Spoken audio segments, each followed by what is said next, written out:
இன்றைக்கு நாம் பாரம்பரிய முறைப்படி கத்திரிக்காய் முருங்கைக்காய் பொரி குழம்பு எப்படி செய்யலாம் பார்க்கலாம் வாங்க. அதுக்கு முன்னாடி ஜிகே கிச்சன் சேனலை இதுவரை சப்ஸ்கிரைப் பண்ணாதவங்க சப்ஸ்கிரைப் பண்ணிக்கோங்க. ஒரு கடாயில் நல்லெண்ணெயை சேர்த்துக்கோங்க தேவையான அளவு.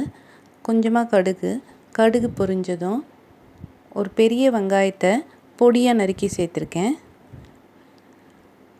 ஒரு 10 பல்லு பூண்டை தோல் உரித்து நறுக்கி சேர்த்துக்கிட்டு கருவேப்பிலையும் சேர்த்து நல்லா வதக்கிக்கலாம்.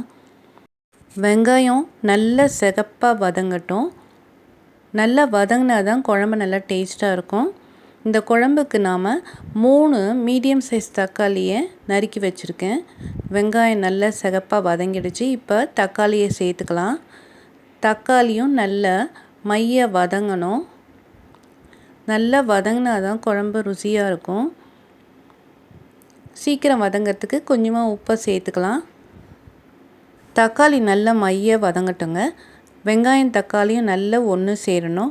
நல்லா வதங்கினா தான் குழம்பு நல்லா டேஸ்ட்டாக இருக்கும். இந்த குழம்புக்கு நான் ஒரு முருங்கைக்காய் 2 கத்திரிக்காயை சேர்த்துருக்கேன். சேர்த்துக்கிட்டு இதையும் நல்லா ஒரு 5 நிமிஷம் நல்லா அந்த பச்சை வாசனை போகிற வரைக்கும் வதக்கணும். இந்த குழம்பு ரொம்பவே டேஸ்ட்டாக இருக்குங்க. ஒரு முறை ட்ரை பண்ணிங்கன்னா அடிக்கடி செய்வீங்க. இப்போ இந்த குழம்புக்கு தேவையான மிளகாத்தூளும் மஞ்சத்தூளையும் சேர்த்துக்கலாம். உங்கள் குழம்புக்கு ஏற்றபடி சேர்த்துக்கங்க. நான் இதில் இன்றைக்கி 3 ஸ்பூன் மிளகாத்தூள் குழம்பு மிளகாத்தூள் சேர்த்துருக்கேன். கொஞ்சமாக மஞ்சத்தூள் சேர்த்துருக்கேன். குழம்புக்கு தேவையான புளி ஒரு பெரிய நெல்லிக்காய் அளவு புளியை கரைச்சி இதில் சேர்த்துக்கலாம். இந்த குழம்புக்கு புளி கொஞ்சம் தூக்கலாக இருக்கணும். கொஞ்சம் தூக்கலாக இருந்தால் தான் நல்லாயிருக்கும். ஒரு சின்ன தேங்காயில் 1/4 மூடி அளவு தேங்காவை அரைச்சி இதில் சேர்த்துக்கலாம். சேர்த்துக்கிட்டு நல்லா கிளறி விட்டுருங்க. புளி கொஞ்சம் தூக்கலாக இருந்தால் தான் இந்த குழம்பு நல்லாயிருக்கும். இப்போ இதில் உப்பு நாம் ஏற்கனவே தக்காளியோடு சேர்த்ததுனால சரி பார்த்துட்டு கொஞ்சமாக சேர்த்துக்கிட்டால் போதும்.